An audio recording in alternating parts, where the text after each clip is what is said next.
Señores ministros de la Corte, señores gobernadores, señores diputados y senadores nacionales, presidentes y dignatarios extranjeros, argentinos. Hoy comienza una nueva era en Argentina. Hoy damos por terminada una larga y triste historia de decadencia y declive y comenzamos el camino de la reconstrucción de nuestro país.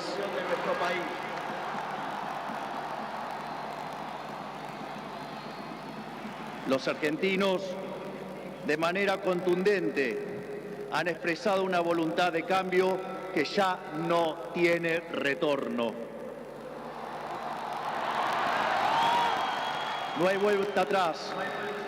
Hoy enterramos décadas de fracaso, peleas intestinas y disputas sin sentido. Peleas que lo único que han logrado es destruir nuestro querido país y dejarnos en la ruina.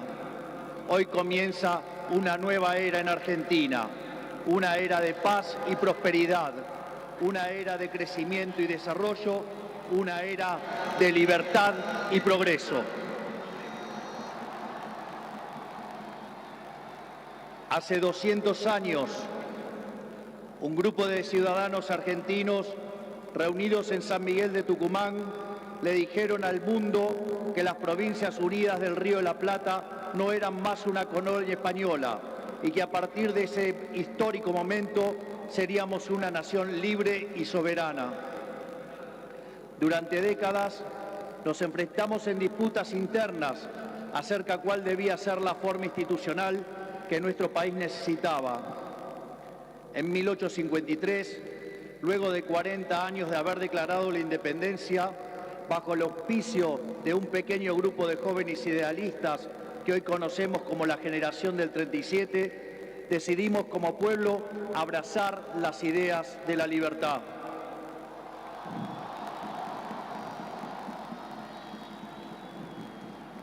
Así, se sancionó una constitución liberal con el objetivo de asegurar los beneficios de la libertad para nosotros, para nuestra posteridad y para todos los hombres del mundo que quieran habitar el suelo argentino.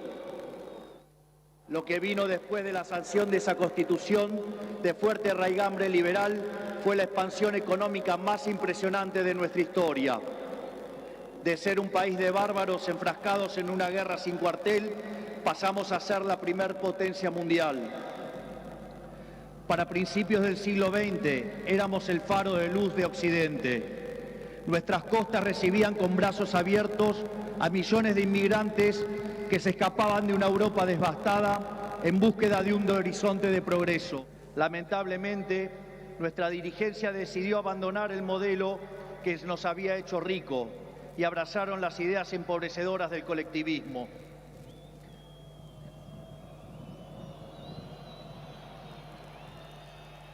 Durante más de 100 años, los políticos han insistido en defender un modelo que lo único que genera es pobreza, estancamiento y miseria.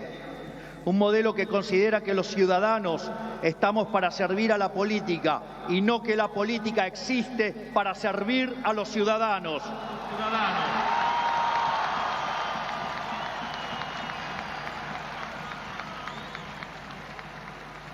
Un modelo que considera que la tarea de un político es dirigir la vida de los individuos en todos los ámbitos y esferas posibles. Un modelo que considera al Estado como un botín de guerra que hay que repartir entre los amigos.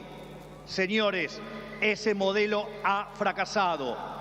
Ha fracasado en todo el mundo, pero en especial ha fracasado en nuestro país. Así como la caída del muro de Berlín marcó el final de una época trágica para el mundo, estas elecciones han marcado el punto de quiebre de nuestra historia.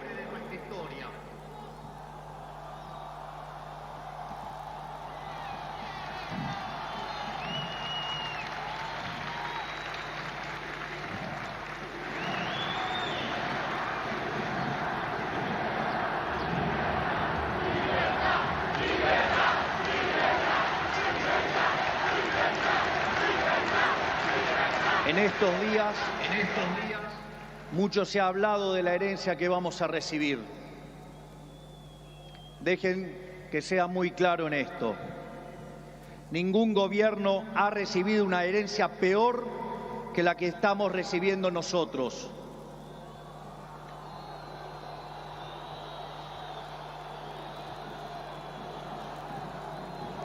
El kirchnerismo, que en sus inicios se jactaba de tener superávit gemelos, esto es, superávit fiscal y externo, hoy nos deja déficit gemelos por 17% del PBI.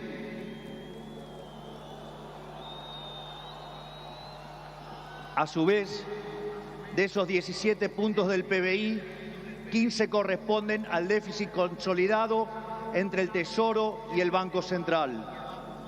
Por lo tanto, no existe solución viable en la que se evite atacar al déficit fiscal. Al mismo tiempo, de esos 15 puntos de déficit fiscal, 5 corresponden al Tesoro Nacional y 10 al Banco Central, por lo que la solución implica, por un lado, un ajuste fiscal en el sector público nacional de 5 puntos del PBI, que a diferencia del pasado, caerá casi totalmente sobre el Estado y no sobre el sector privado.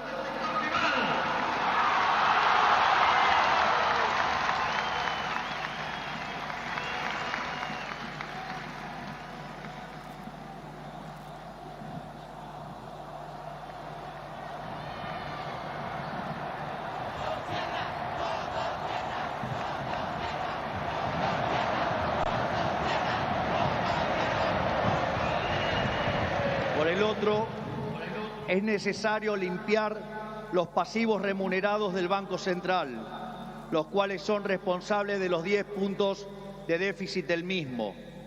De esta manera, se pondría fin a la emisión de dinero y con ello a la única causa de la inflación empíricamente cierta y válida en términos teóricos.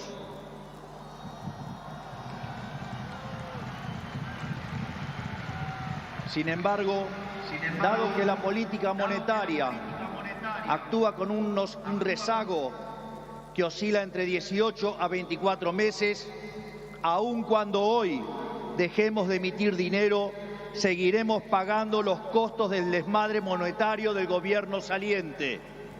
Haber emitido por 20 puntos del PBI, como se hizo en el gobierno saliente, no es gratis. Lo vamos a pagar en inflación. A su vez, el cepo cambiario, otra herencia de este gobierno,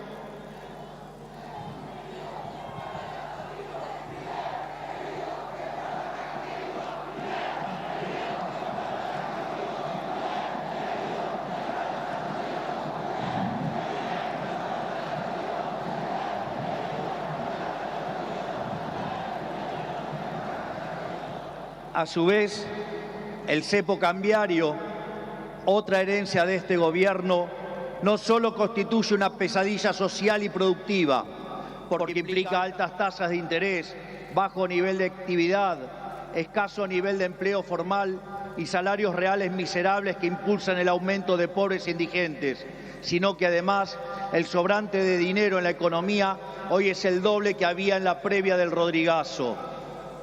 Para tener una idea de lo que eso implica, recordemos que el Rodrigazo multiplicó por 6 veces la tasa de inflación, por lo que un evento similar significaría multiplicar la tasa de inflación por 12 veces. Y dado que la misma viene viajando a un ritmo del 300%, podríamos pasar a una tasa anual del 3.600. A su vez, tranquilos que no termina acá, la herencia sigue. A su vez, dada la situación de los pasivos remunerados del Banco Central, la cual es peor que la que había en la previa de la hiperinflación de Alfonsín, en muy poco tiempo se podría cuadruplicar la cantidad de dinero y con ello llevar a la inflación a niveles del 15.000% anual. Esta es la herencia que nos dejan. una inflación plantada del 15.000% anual, la cual vamos a luchar contra uñas y dientes para erradicarla.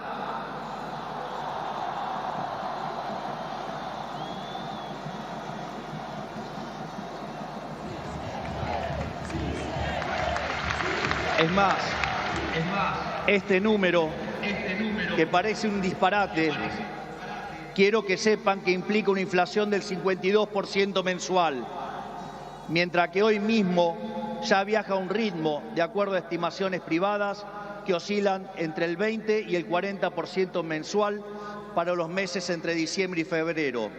Esto es, el gobierno saliente nos ha dejado plantada una hiperinflación y es nuestra máxima prioridad hacer todos los esfuerzos posibles para evitar semejante catástrofe que llevaría a la pobreza por encima del 90% y la indigencia por encima del 50%. En consecuencia, no hay solución alternativa al ajuste. Por otra parte, la herencia no termina ahí, ya que los desequilibrios en tarifas son soles equiparables al desastre que dejó el kirchnerismo en el año 2015. En el plano cambiario, la brecha oscila entre el 150 y 200%, niveles también similares a los que teníamos en el Rodrigazo.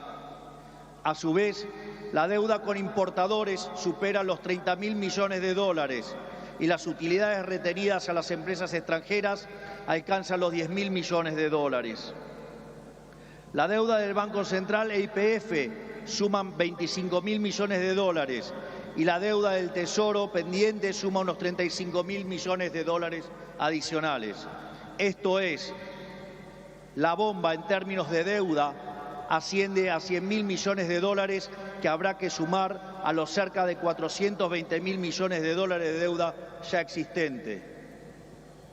Naturalmente, a estos problemas hay que sumarle también los vencimientos de deuda de este año, donde los vencimientos de deudas en pesos son equivalentes a 90.000 millones de dólares y 25.000 millones de dólares en moneda extranjera con organismos multilaterales de crédito. Sin embargo, con mercados financieros cerrados y el acuerdo con el FMI caído por los brutales incumplimientos del gobierno saliente, el rollover de deuda es por demás desafiante aún para el mítico cíclope. Como si todo esto fuera poco, esto transcurre en una economía que no crece desde el año 2011. Y en línea a lo anterior, el empleo formal en el sector privado se mantiene estancado en 6 millones de puestos de trabajo, llegando a la locura que el mismo es superado en un 33% por el empleo informal.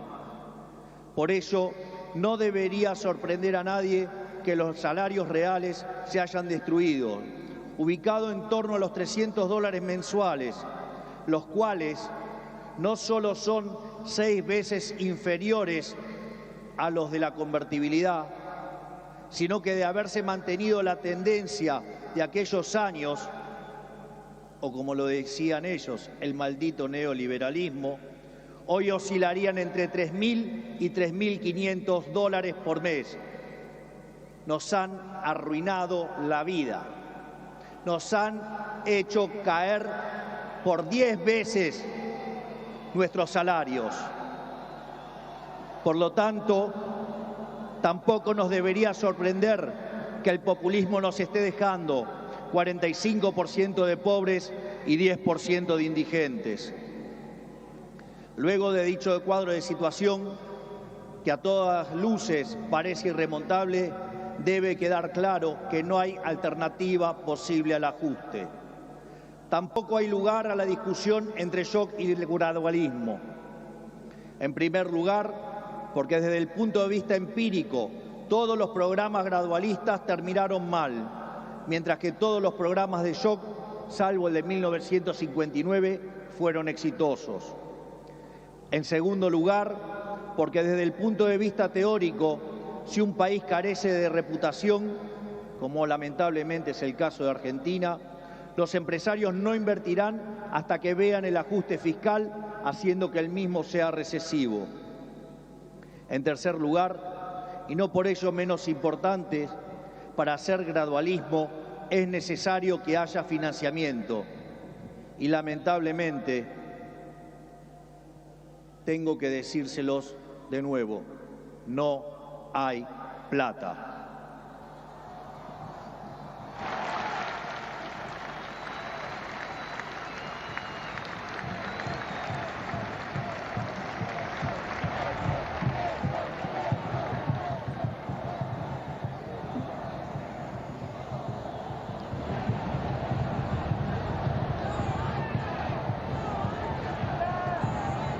Por ende, la conclusión es que no hay alternativa al ajuste y no hay alternativa al shock. Naturalmente, eso impactará de modo negativo sobre el nivel de actividad, el empleo, los salarios reales, la cantidad de pobres e indigentes. Habrá esta inflación, es cierto, pero no es algo muy distinto a lo que ha pasado en los últimos 12 años. Recordemos que en los últimos 12 años el PBI per cápita ha caído 15% en un contexto donde acumulamos 5.000% de inflación. Por lo tanto, hace más de una década que vivimos en esta inflación. Por lo tanto, este es el último mal trago para comenzar la reconstrucción de Argentina.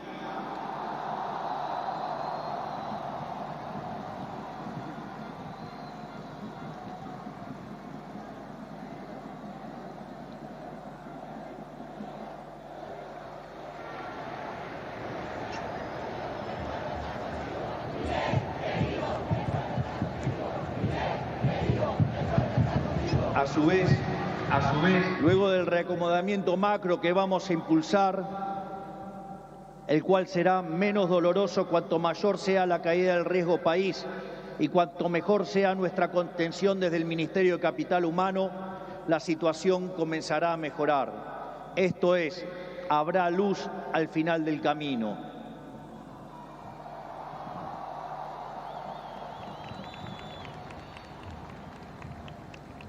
En el caso alternativo, la propuesta sensiblera progresista, cuya única fuente de financiamiento es la emisión de dinero, derivará en una hiperinflación que llevará al país a la peor crisis de su historia, sumado a que nos meterá en una espiral decadente que nos equiparará con la oscuridad de la Venezuela de Chávez y Maduro.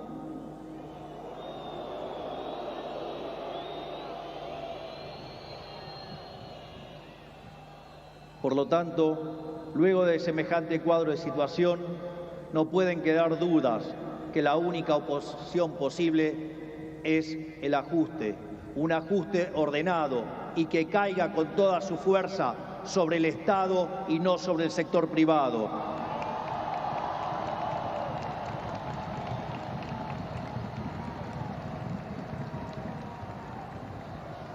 Sabemos que será duro.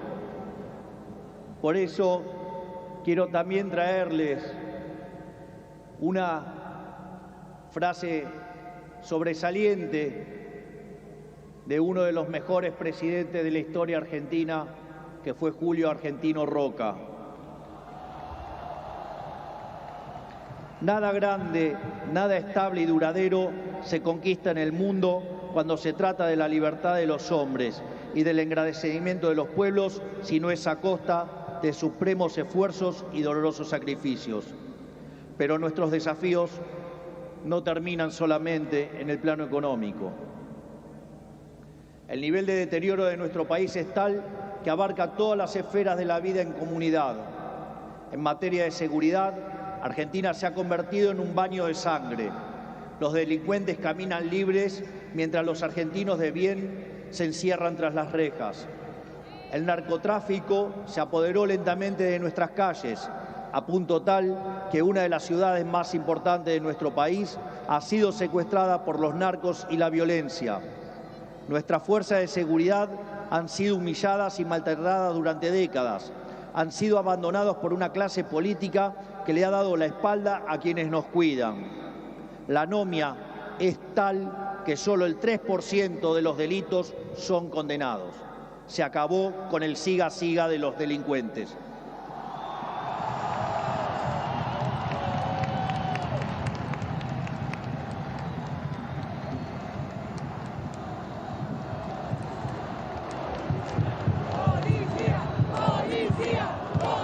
materia social, estamos recibiendo un país donde la mitad de la población es pobre, con el tejido social completamente roto. Más de 20 millones de argentinos no pueden vivir una vida digna porque son presos de un sistema que lo único que genera es más pobreza. Como dice el gran Jesús Huerta de Soto, los planes contra la pobreza generan más pobreza. La única forma de salir de la pobreza es con más libertad.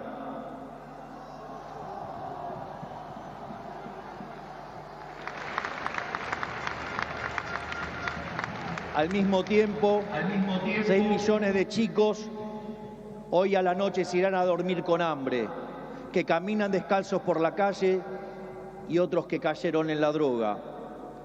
Lo mismo ocurre en materia educativa. Para que tengan idea del deterioro que vivimos, solo el 16% de nuestros chicos se reciben en tiempo y forma en la escuela. Solo el 16%. Solo 16 de cada 100. Es decir, que el 84% de nuestros chicos no termina la escuela en tiempo y forma. A su vez, el 70% de los chicos que sí terminan la escuela no pueden resolver un problema de matemática básica o comprender un texto. De hecho, en las últimas evaluaciones PISA, la Argentina se encuentra en el puesto 66 de 81 y séptima en América Latina, siendo que Argentina fue el primer país en terminar con el alfabetismo en el mundo. Si se levantara Sarmiento y viera qué hicieron de la educación.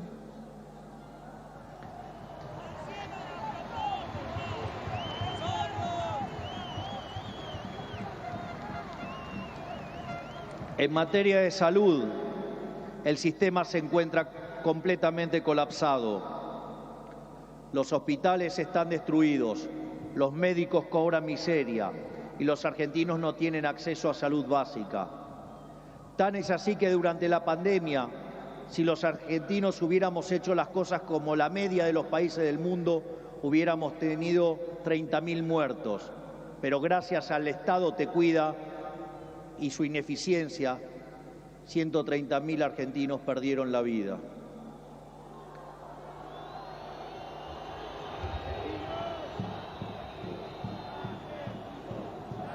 Ese es el estado presente del que los políticos tanto hablan, argumento que utilizan para justificar el aumento descomunal del gasto público que solo los beneficia a ellos. En todas las esferas, miren donde miren, la situación de la Argentina es de emergencia. Si miramos la infraestructura de nuestro país, la situación es la misma. Solo el 16% de nuestras rutas se encuentran asfaltadas y solo el 11% se encuentra en buen estado.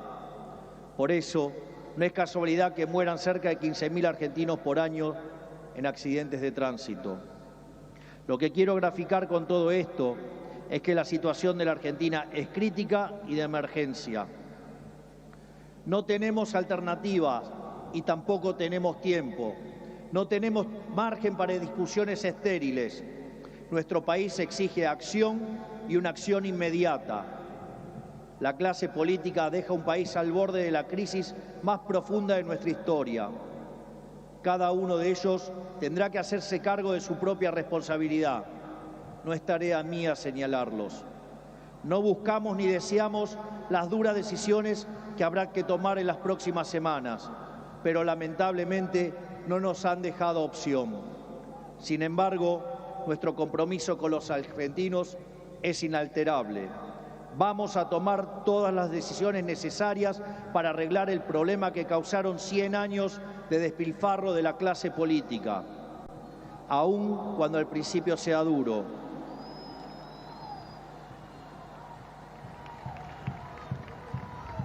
Sabemos que de corto plazo la situación empeorará, pero luego veremos los frutos de nuestro esfuerzo, habiendo creado las bases de un crecimiento sólido y sostenible en el tiempo. También sabemos que no todo está perdido. Los desafíos que tenemos son enormes, pero también lo es nuestra capacidad para superarlos. No va a ser fácil, 100 años de fracaso no se deshacen en un día, pero un día empieza y hoy es ese día.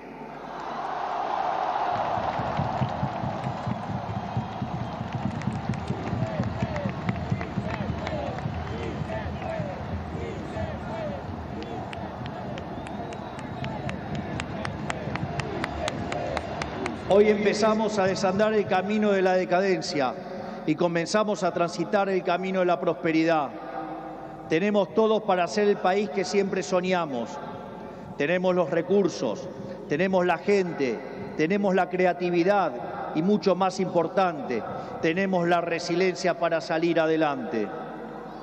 Hoy volvemos a abrazar las ideas de la libertad, esas ideas que se resumen en la definición del liberalismo de nuestro máximo prócer de las ideas de la libertad, el profesor Alberto Venegas Lynch, hijo, que dice: el liberalismo es el respeto irrestricto del proyecto de vida del prójimo, basado en el principio de no agresión, en defensa del derecho a la vida, a la libertad y a la propiedad, cuyas instituciones fundamentales son la propiedad privada, los mercados libres de intervención estatal, la libre competencia, la división del trabajo y la cooperación social. En esa frase de 57 palabras está resumida la esencia del nuevo contrato social que eligieron los argentinos.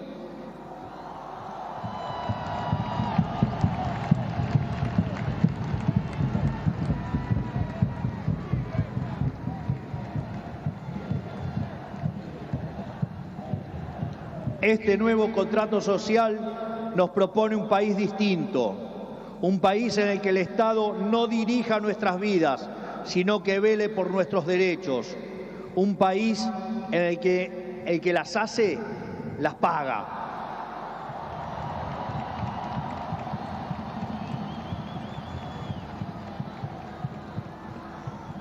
Un país en el que quien corta la calle violando los derechos de sus conciudadanos no recibe la asistencia de la sociedad. Puesto en nuestros términos, el que corta no cobra.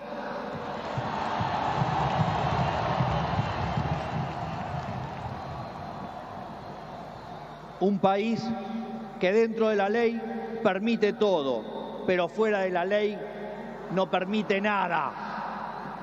Un país que contiene a quienes lo necesitan, pero no se deja extorsionar por aquellos que utilizan a quienes menos tienen para enriquecerse a ellos mismos.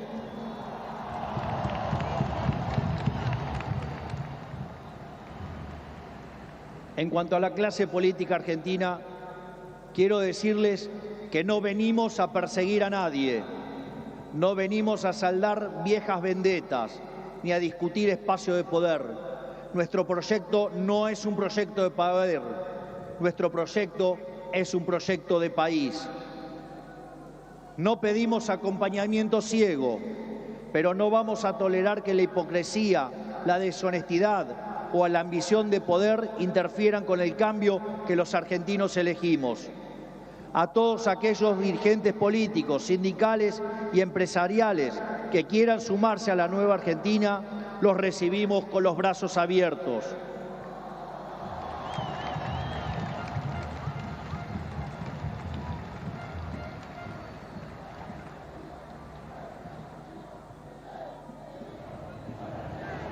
Así, no importa de dónde venga, no importa qué hayan hecho antes, lo único que importa es hacia dónde quieren ir. Aquellos que quieren utilizar la violencia o la extorsión para obstaculizar el cambio, les decimos que se van a encontrar con un presidente de convicciones inamovibles que utilizará todos los resortes del Estado para avanzar en los cambios que nuestro país necesita.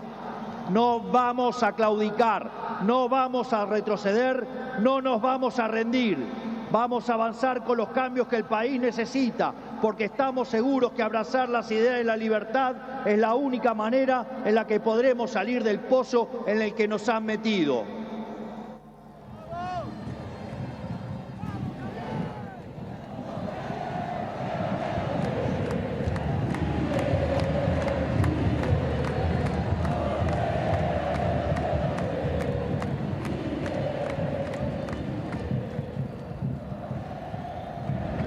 Por lo tanto, y para ir terminando, que quede claro, hoy comienza una nueva era en Argentina.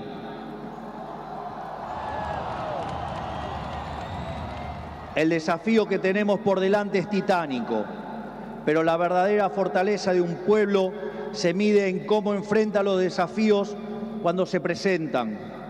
Y cada vez que creemos que nuestra capacidad para superar esos desafíos ha sido alcanzada, miramos al cielo y recordamos que esa capacidad bien podría ser ilimitada. El desafío es enorme, pero lo afrontaremos con convicción, trabajaremos sin descanso y llegaremos a destino. No es casualidad que esta inauguración presidencial ocurra durante la fiesta de Hanukkah, la fiesta de la luz, ya que la misma celebra la verdadera esencia de la libertad. La guerra de los macabeos es el símbolo del triunfo de los débiles por sobre los poderosos, de los pocos por sobre los muchos, de la luz por sobre la oscuridad y sobre todas las cosas, de la verdad por sobre la mentira. Porque ustedes saben que prefiero decirles una verdad incómoda antes que una mentira confortable.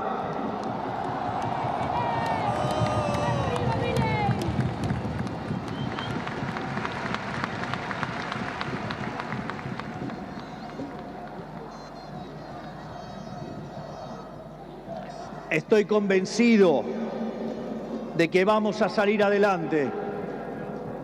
Recuerdo cuando hace 2 años, junto a la doctora Villarruel, hoy vicepresidente de la Nación, ingresamos a esta casa como diputados. Recuerdo que en una entrevista me habían dicho, pero si ustedes son 2 en 257, no van a poder hacer nada. Y también recuerdo que ese día la respuesta fue una cita del libro de Macabeos 3:19, que dice que la victoria en la batalla no depende de la cantidad de soldados, sino de las fuerzas que vienen del cielo.